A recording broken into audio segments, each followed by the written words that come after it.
બોર્ડની એક્ઝામ ચાલી રહી છે. ચોરી છુપીથી કોપી કરવાની અને પાસ થઈ જવાના એવા કેસો નોંધાતા હોય છે. મિત્રો, ગઈકાલે 11થી પણ વધુ કેસ નોંધાયા ચોરીના, કોપી પેસ્ટના. વિદ્યાર્થીઓ ચોરી કેમ કરે છે?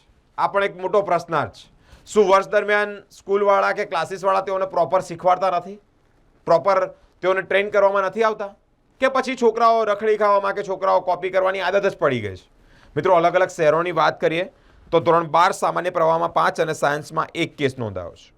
પરીક્ષાની ગેરરીતિમાં ટોટલ 11 કેસ સામે આવ્યા છે, જેમાં અમદાવાદમાં 10, જૂનાગઢમાં, આણંદમાં, સુરતમાં અને અમરેલીમાં એક કેસ નોંધાયો છે કે જે વિદ્યાર્થીઓએ કોપી કરી છે. વિદ્યાર્થીઓ મોબાઈલ સાથે પણ ઝડપાયા છે.